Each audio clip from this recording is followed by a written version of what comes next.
اینکه حضرت آقای قاضی میفرمودن هر کس نماز اول وقت بخونه به مقام میرسه، آیا نماز با حضور قلب مرادشون بوده یا نه؟ اگه به نماز بخونه با سوال میکنم که چجوری بخونه نماز رو، به چه سببی بخونه نماز کامل را. اینکه چیزی به دست نداد که وقتی چیزی به دست میداد که میگه مطلق نماز را کسی مقید باشد در اول وقت به نماز عالی میرسه خودش تکویناً شیئا فشیئا روز به روز میره بالاتر.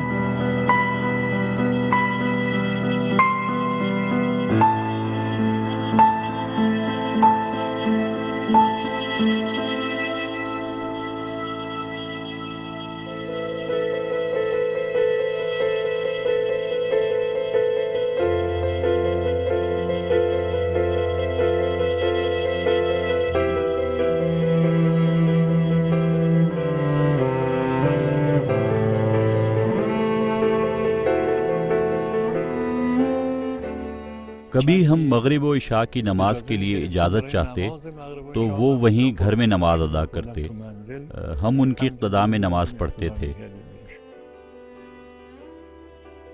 بعد میں فرمایا، بالکل صحیح الفاظ مجھے یاد نہیں ہیں، بہرحال انہوں نے اشارہ فرمایا آئندہ یہاں قریب مسجد میں نماز پڑھا کریں گے، یعنی گھر میں نہ جائیں۔ پھر انہوں نے حاج آقا عبدو نعیمی عراقی کی وفات کے بعد فاطمیہ مسجد کی امامت کو قبول فرمایا۔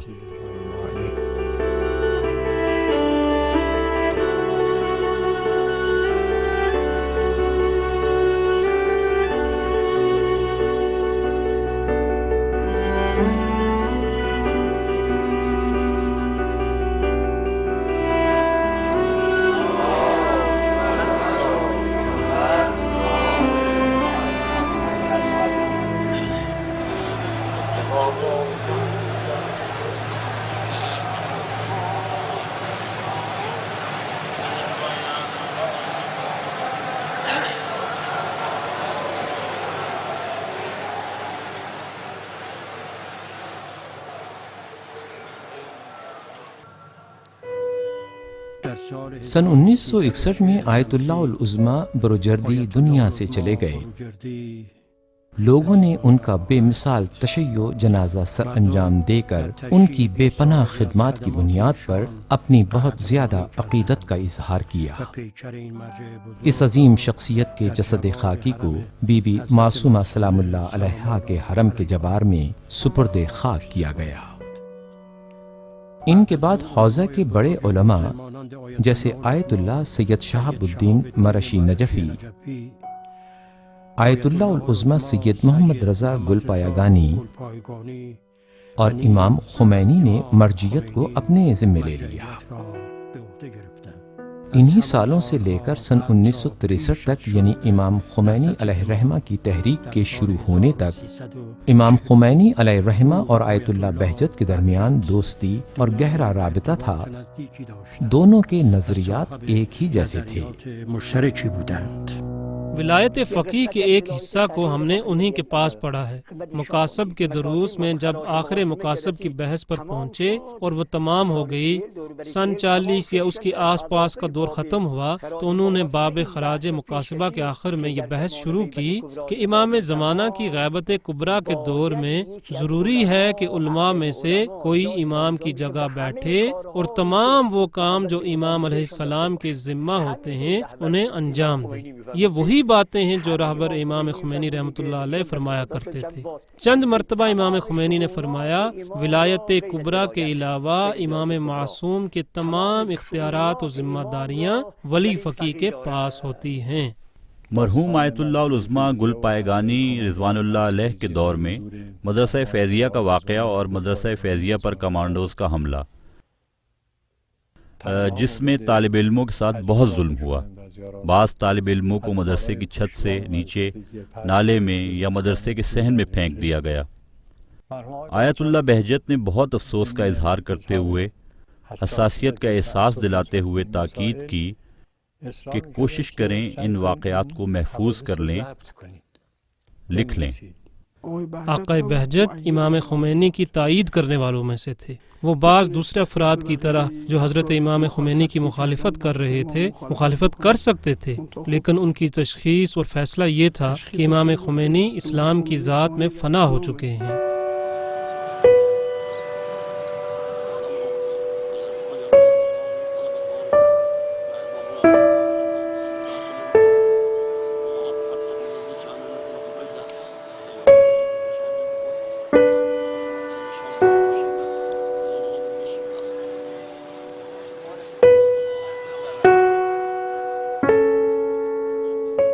کافی رات گزرنے کے بعد کسی نے دروازے پر دستک دی۔ ہم کھولنا چاہتے تھے لیکن قبلہ محترم نے کہا نہیں، میں خود جاتا ہوں۔ ہم بہت پریشان ہو گئے کہ آقا خود کیوں جا رہے ہیں۔ رات بہت دیر ہو چکی تھی۔ جب گئے اور واپس آئے تو کہنے لگے انہیں لے گئے ہیں، انقلاب کے بعد کی بات ہے۔ معلوم ہوا کہ حضرت امام کو قم سے لے گئے ہیں۔ ہم نے کہا نہیں، یہ کوئی افواہ ہے۔ کہنے لگے نہیں، ان کے دوستوں میں سے ایک تھا۔ ہم نے کہا شاید کوئی اور بات ہو۔ کہنے لگے نہیں، اس سلسلے میں مجھے خبر ہے اور فلاں صاحب کو خبر ہے۔ کہتے ہیں کہ ان کی طبیعت خراب ہو رہی تھی، اس لیے انہیں تہران لے جا رہے ہیں۔ امام خمینی نے فرمایا ہے کہ میری طرف جائیں تاکہ میں ان کے لیے دعا کروں، اور میں نے بھی دعا کی ہے۔ جب امام خمینی کو تہران لے گئے، آقا بہت زیادہ پریشان رہتے تھے۔ پھر چند دن بعد فرماتے ہیں کہ بہت بڑی مصیبت و مشکل تھی جو ان سے دور ہو گئی۔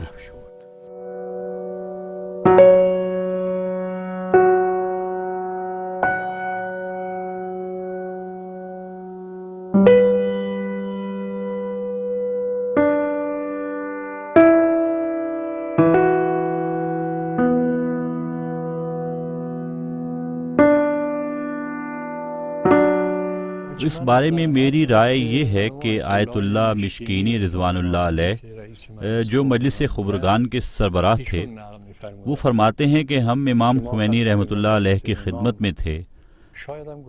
شاید انہوں نے کئی مرتبہ کہا ہم نے امام سے اخلاقی مسائل بیان کیے اور اس قسم کے مسائل میں رہنمائی کے لیے پوچھا کہ کس کی طرف رجوع کریں۔ وہ فرماتے تھے کہ آقائے بہجت کی طرف رجوع کریں۔ ہم عرض کرتے کہ وہ قبول نہیں کرتے، اس بات سے دور رہنے کی کوشش کرتے ہیں۔ وہ نہیں چاہتے کہ اس عنوان سے پہچانے جائیں۔ امام پھر بھی فرماتے کہ انہی کے پاس جائیں، اصرار کریں۔ امام خمینی نے فرمایا تھا کہ توحید افعالی میں آقائے بہجت بے مثال ہیں۔ امام خمینی آقائے بہجت کے خاص ارادت مندوں میں سے تھے۔ بلا واسطہ میں نے یہ بات آغا مصطفیٰ سے سنی ہے کہ بقول امام کے آقائے بہجت بہت بلند و بالا مقام کے حامل تھے، حتیٰ کہ میرے ذہن میں یہ بھی ہے کہ وہ موت اختیاری رکھتے ہیں۔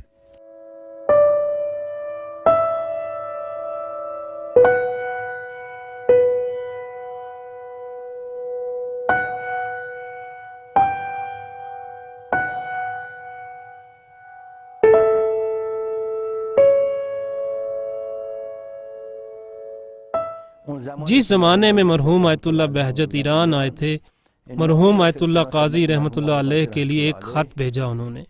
اس خط میں مرحوم آیت اللہ بہجت نے یوں لکھا تھا کہ ایک سوال ہے، وہ یہ کہ اگر کسی شخص کے لیے موت اختیاری واقع ہو اور یہ اختیاری موت 3 دن رات تک طویل ہو جائے،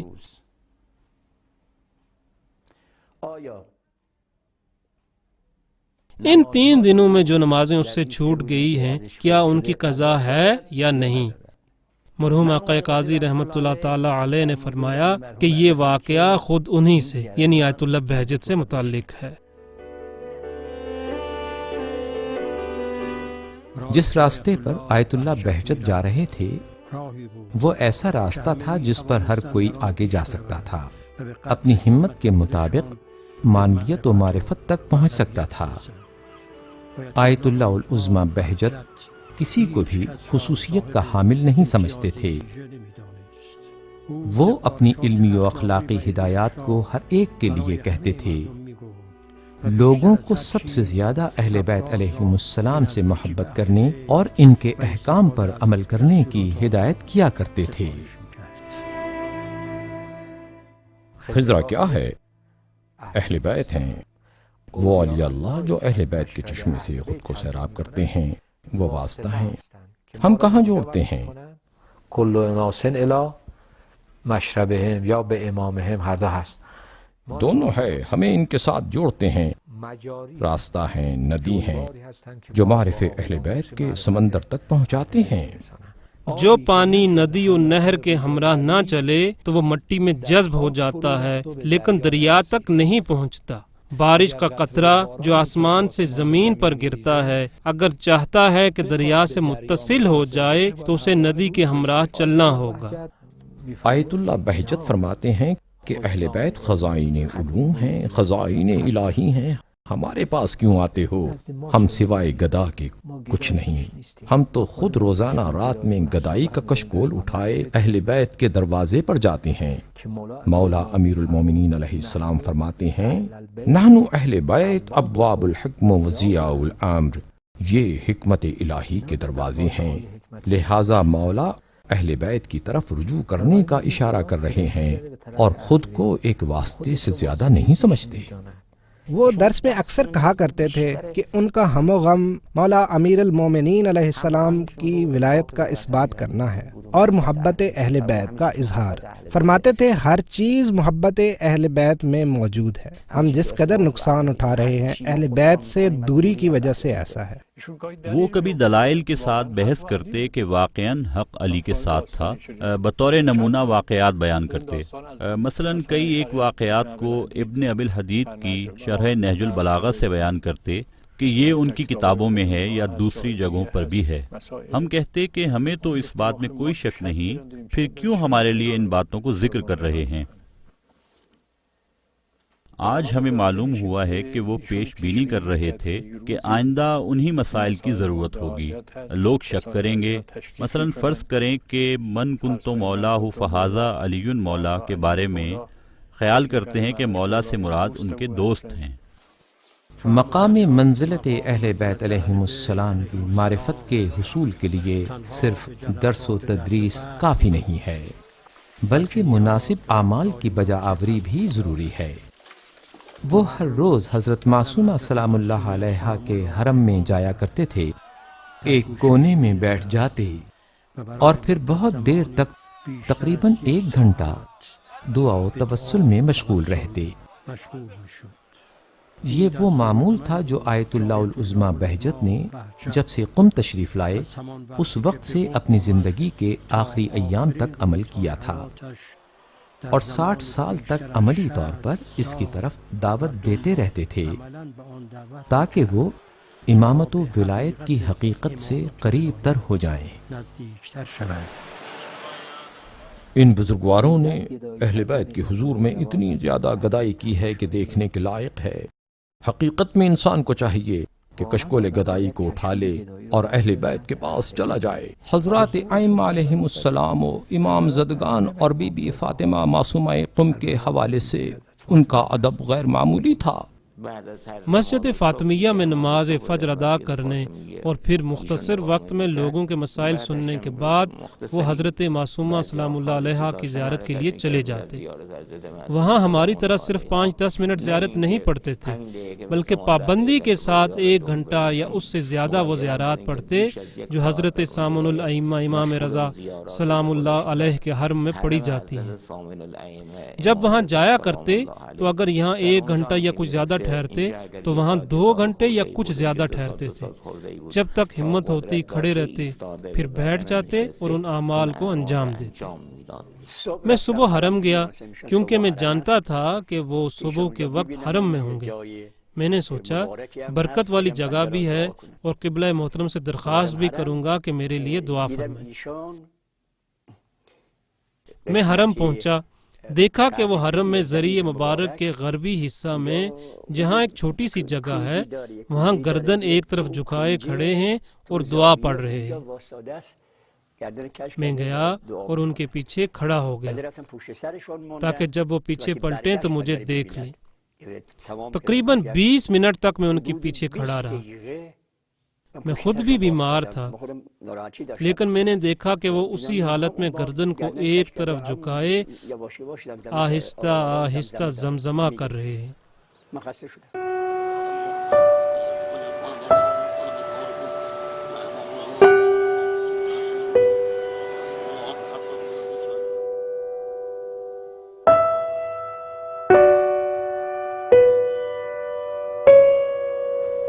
میں تھک گیا، پھر میں ادھر سامنے چلا گیا۔ وہاں بھی ایک پتھر تھا، قالین نہیں بچھا ہوا تھا۔ وہاں میں سنگ مرمر پر بیٹھ گیا تاکہ وہاں سے آقا کو دیکھتا رہوں، اور جو ہی وہ پلٹیں میں فوری طور پر ان کے پاس پہنچ جاؤں اور اپنی درخواست ان کی خدمت میں کروں اور ان کا زیادہ وقت نہ لوں۔ تقریباً 20 منٹ تک وہاں پتھر پر بیٹھا انتظار کرتا رہا۔ میں نے دیکھا کہ قبلہ محترم کا دعا ختم کرنے کا کوئی پروگرام نہیں ہے، وہیں کھڑے دعا میں مشغول ہیں۔ اور عجیب یہ تھا کہ میں نے نہیں دیکھا کہ حتیٰ انہوں نے گردن کو ایک طرف سے دوسری طرف کیا ہو۔ جس طرف گردن جھکی ہوئی تھی تقریباً 40 منٹ تک اسی طرف گردن جھکائے حرم کی زری سے باتیں کر رہے تھے۔ سب افراد نے دیکھا ہے کہ وہ جب بھی حرم جاتے تو کبھی آدھا گھنٹہ، 1 گھنٹہ یا کبھی کچھ زیادہ یا کم کسی دعا و زیارت یا ذکر میں مشغول رہتے تھے، اور بالکل ادھر ادھر ذرا سا بھی متوجہ ہوئے بغیر مشغول رہتے تھے۔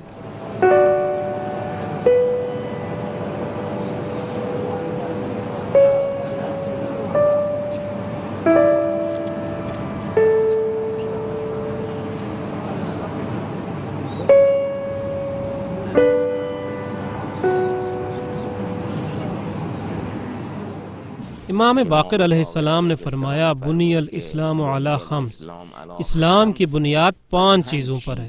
5ویں چیز کے بارے میں فرمایا کہ ولایت ہے، ولایت ائمہ معصومین، وما نودی بشیء کما نودی بالولایہ، اور کسی بھی چیز پر ولایت سے زیادہ زور نہیں دیا گیا۔ معمولاً عرفا معنوی ولایت تک پہنچتے ہیں، ان میں سے بعض ظاہری ولایت کو کسی حد تک اہمیت نہیں دیتے، لیکن وہ ایسے نہ تھے۔ ولایت کمال معرفت ہے، بہت اہم نکتہ ہے۔ یعنی آپ توجہ کریں کہ جتنے بھی افراد نے اس وادی میں قدم رکھا ہے اور سچائی کے ساتھ سفر طے کیا ہے، وہ اس حقیقت تک پہنچے ہیں۔ اگر کوئی توحید کو نہ جانتا ہو، حقیقت میں اس نے دین کو پہچانا ہی نہیں، اور اگر کسی کو ولایت کی پہچان نہیں ہوئی تو وہ توحید کو بھی صحیح نہیں جان سکا۔ آپ دیکھیں کہ بہت سے عرفاء فقہی مذہب کے حوالے سے اور کلامی مشرب کے اعتبار سے معتزلی ہیں یا حنفی ہیں یا شافعی ہیں، لیکن عرفان و معنویت میں ولایت کے سلسلے تک پہنچتے ہیں۔ کیوں؟ اس کا راز یہی ہے کہ کمال معرفت و عرفان کیا ہے؟ ولایت ہے۔ سوال کردن ابن حنبل افضل صحابه کیه؟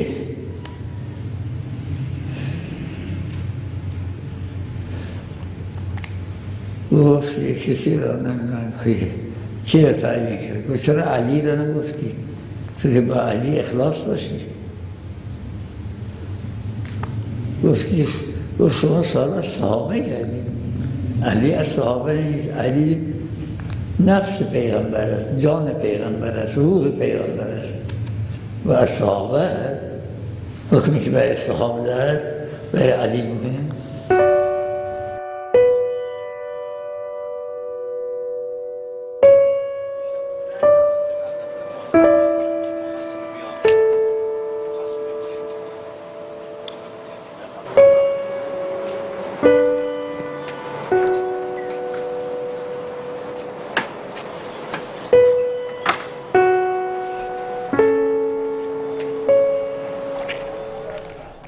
ولایت توحید کے معنی کا جوہر و باطن ہے، اور ائمہ علیہم السلام اس باطن کا مظہر ہیں۔ اس حقیقت تک پہنچنے کے لیے ضروری ہے کہ ائمہ علیہم السلام کے حضور میں انتہائی ادب و احترام کے ساتھ زانو طے کریں۔ یہی دلیل تھی کہ آیت اللہ العظمیٰ بہجت ہر سال گرمیوں میں سلطان ولایت حضرت رضا علیہ السلام کی بارگاہ میں پناہ حاصل کیا کرتے تھے۔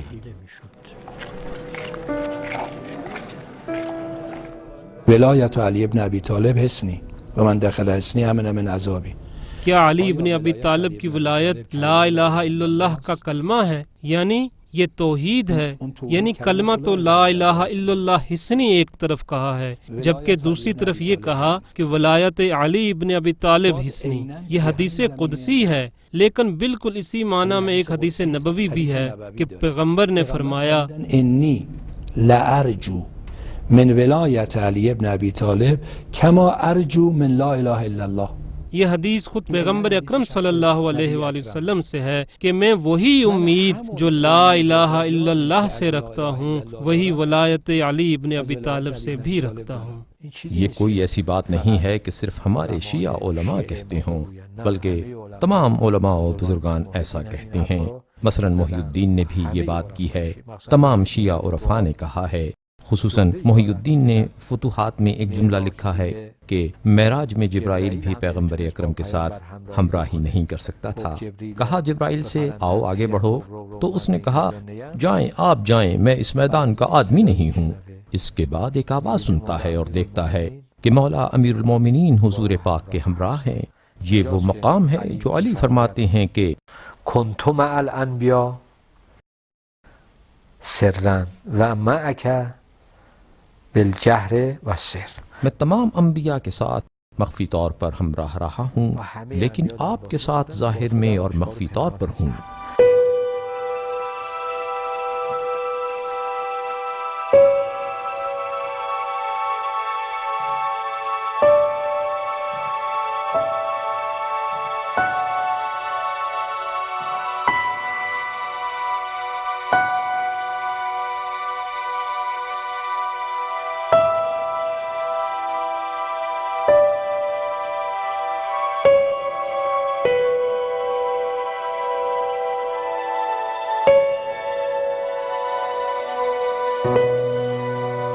ها علی بشر کیف بشر ربه فیه تجلی و ظهر. یہ حقیقت الہی کا ظہور، اس کی صفات، آثار اور افعال کا ظہور اس مظہر کے ذریعے جو اس کا مظہر قرار پایا ہے.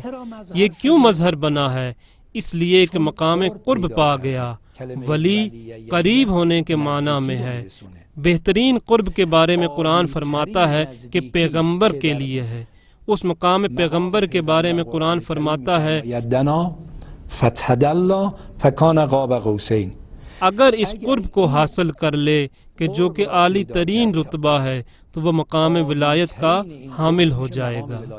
ہزاروں اسباب ایک دوسرے سے ملتے ہیں، خدا انہیں واسطہ قرار دیتا ہے، ایسے جیسے آئینے کے سامنے آئینہ، مظہر کے برابر میں مظہر، یہاں تک کہ مجھ تک پہنچ جائے. وہ سب سے پہلا واسطہ جو ان سب کو رکھتا ہے وہ کون ہے؟ ہم کہتے ہیں کہ معصوم ہے، جو صادر اول ہے.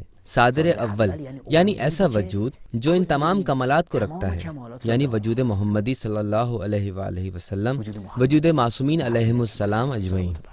ہم کہتے ہیں کہ ذات اقدس الہی نے جب خلق فرمایا تو اشرف المخلوقات انسان کو بنایا گیا. قرآن کریم کی آیات کے مطابق انسانوں سے پہلے جنوں کو خلق کیا گیا، فرشتے خلق ہوئے، حیوان، جمادات و نباتات بھی خلق ہوئے، لیکن خلیفۃ اللہ بننے کی اہلیت ان میں سے کسی کے پاس نہ تھی.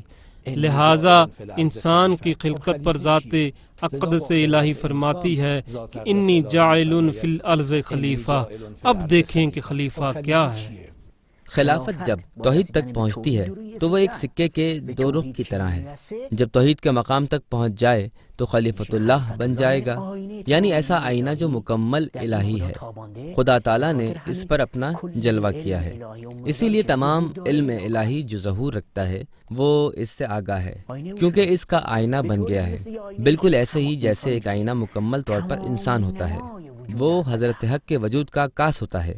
ہم معتقد ہیں کہ معصومین ایسے ہی ہیں، یعنی خدا نے اپنے وجود کو، اپنے نور کو ان میں منعکس کیا ہے بلا تشبیہ. اگر آپ ایسی جگہ داخل ہوں جہاں خدا اور معصومین ہیں، آپ غلط فہمی کا شکار ہو جائیں گے کہ ادھر اصل ہے یا ادھر فرع ہے، ادھر اصل ہے یا ادھر فرع ہے.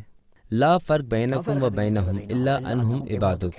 تمہارے اور ان ارکان عبادت یعنی چہاردہ معصومین کے درمیان فرق نہیں ہے، لیکن یہ تمہارے بندے ہیں۔ یعنی کیا ہے؟ یعنی ان کے پاس اپنا ذاتی نور نہیں ہے۔ اگر ایک لہجے کے لیے تم اپنا نور ہٹا لو تو کچھ بھی نہیں رہے گا، لیکن جب تک نور روشن ہے ادھر بھی ہے جبکہ وہ عبد ہے۔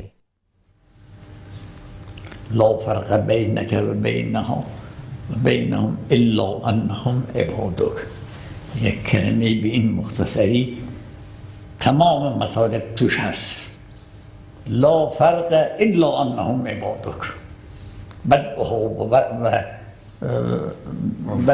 من و بعودها الیک اعواد و اشهاد و مناط و حفظة برضات عجائب و غرائب. تو همین ادعیه‌ای که رسیده است از ائمه معصومین آدم میفهمد که اینها تالی قرآن هست.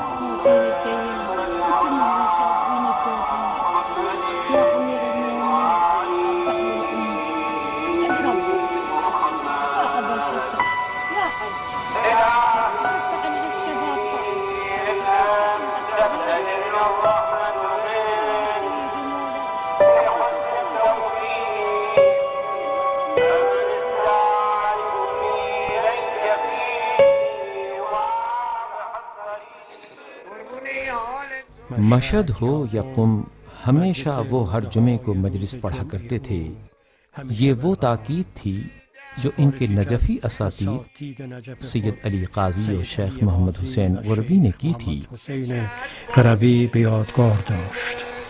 حتیٰ ان دنوں میں بھی جب انہیں کوئی نہیں جانتا تھا، اسی چھوٹے سے گھر میں اپنے چند ایک شاگردوں کے ہمراہ جو انہیں پہچانتے تھے مجلس عزا برپا کیا کرتے تھے۔ اہل بیت علیہم السلام کی مصیبت کے ساتھ آنسو بہایا کرتے تھے۔ جب بڑھاپے کی وجہ سے بہت زیادہ ضعف ہو گیا تھا تو کبھی اول وقت میں نماز کے لیے نہیں آ سکتے تھے، اور کبھی وضو کرتے ہوئے اول وقت میں تاخیر ہو جایا کرتی تھی۔ ان کا وضو طویل ہوا کرتا تھا، لیکن مجلس عزا کو اپنی زندگی کے آخری دن تک بھی ترک نہ کیا تھا۔ ہم سب جانتے ہیں کہ وہ ذکر اہل بیت پر بہت زیادہ پابند تھے۔ ان کی ایک خواہش یہ تھی کہ ہمیشہ ان مجالس کو برپا کرنے والے ہوں۔ کیوں؟ اس لیے کہ وہ اعتقاد رکھتے تھے کہ اگر امام حسین علیہ السلام کے لیے خالصانہ آنسو بہایا جائے تو وہ دل کی آنکھیں کھول دیتا ہے۔ وہ فرمایا کرتے تھے کہ بزرگ علماء میں سے مرحوم شفتی نماز فجر کو اذان فجر کے فوراً بعد پڑھ لیتے تھے۔ سب کہتے ہیں کہ قبلہ صبر کریں، آپ کیوں نماز فجر کو اتنی جلدی پڑھ لیتے ہیں؟ مرحوم شفتی فرماتے تھے کہ میری نظر میں سب سے زیادہ اہم مستحب نماز تہجد ہے۔ جب میں اس طرح نماز پڑھتا ہوں تو وہ لوگ جو میری نماز میں شرکت کے لیے آتے ہیں معمولاً کچھ پہلے جاگتے ہیں، اس طرح ان کے پاس وقت ہوتا ہے کہ وہ نماز تہجد پڑھ سکیں۔ پھر وہ مزید فرماتے کہ میری نظر میں اس سے بھی زیادہ اہم مستحب سید الشہداء امام حسین علیہ السلام پر گریہ کرنا۔ وقتی پاشو رو رکاب میذاره دل همه پر درده وقتی پاشو رو رکاب میذاره امون ایده امون ایده امون ایده وای از غریبی امون ایده امون ایده امون ایده وای از غریبی همه امون ایده امون ایده۔ اگر امام حسین نہ ہوتے تو سوختہ دل عاشق اس آتش فشان سینے کو، اس غم و اندوہ سے پر سینے کو کہاں خالی کرتا؟ یہ ہے صرف کھڑکیوں کو نہیں بلکہ تمام دروازوں کو اکھاڑ پھینکا ہے۔ امام حسین قلب کو ذات حق کی ربوبیت کے ساتھ جوڑ دیتے ہیں۔ یہ ایک طرح کا مستحب ہے، شکل کے اعتبار سے ایک مستحب ہے، لیکن دسیوں سینکڑوں مستحب اس ایک مستحب عمل میں پوشیدہ ہیں۔ ان کے زمانے میں ہم چھوٹے طالب علم تھے جب ان کی مجالس میں شرکت کیا کرتے تھے۔ اس وقت میں آیت اللہ بہجت کو کوئی نہیں جانتا تھا۔ وہ اپنے گھر میں بیرونی چھوٹے سے کمرے میں جہاں 7-8 افراد بیٹھتے اور مجلس عزا ہوا کرتی تھی۔ شد وقت خدا فضی من ز مدینه شد وقت خدا فضی من ز مدینه آسوده شدم از غم میخو در و سینه مادر مرو مادر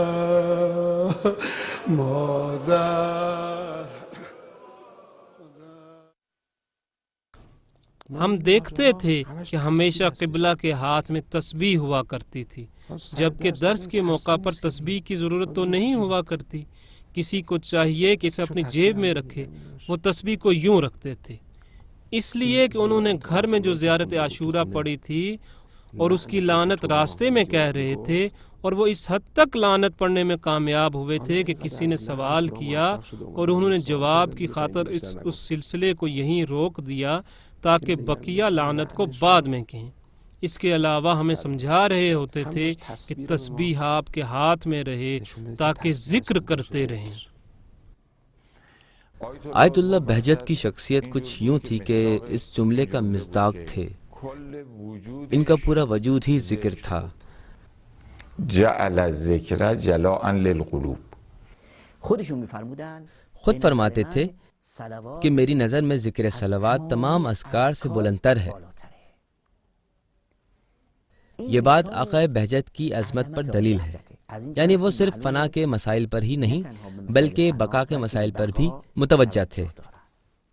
اس کے علاوہ دوسروں کو تربیت دینے کے لیے اور عوام الناس کے لیے بھی یہی بہتر ہے۔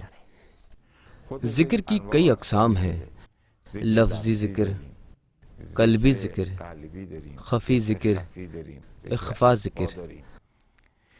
آیت اللہ العظمہ بہجت دائم الذکر تھے، یعنی ہمیشہ ذکر کی حالت میں رہتے تھے۔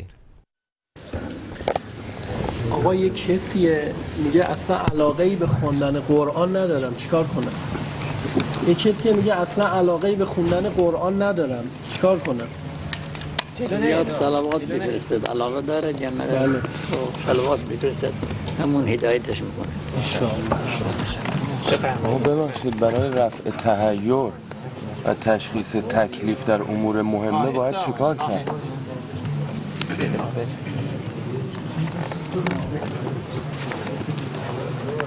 صلوات زیاد بفرستد، در طرق مختلفه که تحیر دارن استخاره بکنه. آقا فضیلت لعن بالاتره یا صلوات؟ فضیلت لعن بالاتره یا صلوات؟ مثل اینکه لعن تخلیه است و صلوات تحلیه است. اول باید جارو کن تو خانه و پس میهمان طلب. اس زمانے میں جس چیز نے مجھے اپنی طرف متوجہ کیا، میرے لیے ایک سوال تھا جس کا جواب مجھے معلوم نہیں تھا۔ وہ یہ تھا کہ یا ستار کا ذکر بہت زیادہ کیا کرتے تھے۔ میرا سوال یہ تھا کہ اتنے زیادہ اسماء الہی ہونے کے باوجود وہ کیوں اس اسم کو زیادہ تکرار کیا کرتے تھے؟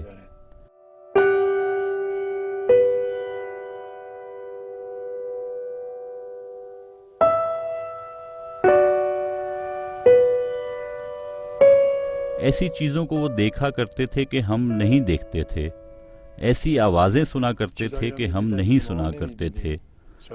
صرف ہم ہی نہیں، ہم سے بڑے افراد بھی نہیں سن سکتے تھے۔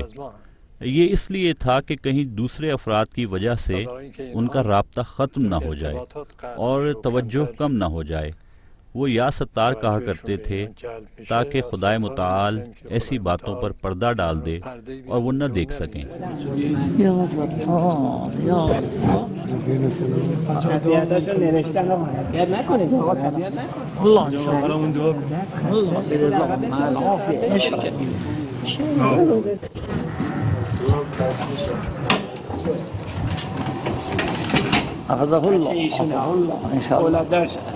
پدر شماست یا پسر شماست؟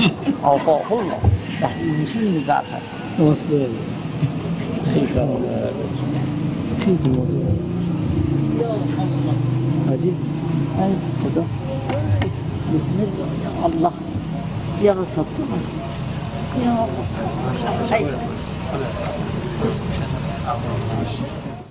ایک مسکین شخص حرم کے پاس کھڑا ہوا کرتا تھا، کچھ لوگ اس کی مدد کیا کرتے تھے اور وہ اندھا تھا۔ میں وہاں گزر رہا تھا، میں نے دیکھا کہ ہوا سرد ہے اور وہ سڑک کے کنارے کھڑا کسی کا انتظار کر رہا ہے تاکہ کوئی اس کا ہاتھ پکڑے اور اسے سڑک پار کروا دے۔ میں اسی وقت قبلہ محترم سے ملاقات کے لیے جا رہا تھا۔ میں نے دیکھا کہ وہ بیچارہ راستے میں کھڑا ہے۔ میں نے پوچھا کہاں جانا چاہتے ہو؟ بولا سڑک کے اس پار۔ میں نے اس کا ہاتھ پکڑا اور سڑک پار ایک گلی تک گیا۔ میں نے پوچھا یہاں سے آگے کہاں جانا ہے؟ بولا یہاں سے آگے میں خود چلا جاؤں گا، مجھے راستہ معلوم ہے۔ میں وہاں سے قبلہ محترم کی ملاقات کے لیے چلا گیا، پہنچا، بیٹھا اور سلام کے بعد حال احوال دریافت کیا۔ پھر میں نے پوچھا آقا وہ بات جو آپ فرماتے ہیں کہ انسان کبھی بھی خدا کے حضور میں غافل نہ رہے، مسلسل متوجہ رہے، بعض اوقات ایسا کرنا ممکن نہیں ہے، اس لیے کہ انسان کبھی کوئی کام کرنا چاہتا ہے، درس پڑھنا چاہتا ہے، توجہ کرتا ہے کہ استاد کیا کہنا چاہتا ہے، یا کسی کو سبق پڑھانا چاہتا ہے، یا کچھ اور کرنا چاہتا ہے۔ یہ سب اس بات کے منافی ہے جو آپ نے فرمایا ہے کہ ہر وقت۔ آقا نے فرمایا بالکل منافی نہیں ہے، یہ ایسا ہی ہے کہ انسان کسی اندھے کا ہاتھ پکڑے اور اسے سڑک کے ایک طرف سے دوسری طرف لے جائے۔ یہ ہے عملی ذکر، یہ کام عملی ذکر ہیں۔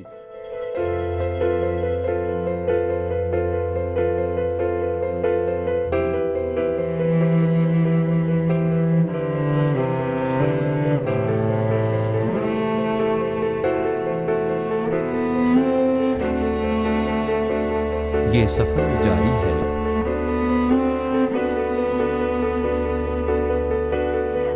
اس پر سلام جس دن وہ دنیا میں آیا اور جس دن وہ مر جائے گا، پھر جس دن اسے اٹھایا جائے گا۔ سورہ مریم آیہ مبارکہ 15۔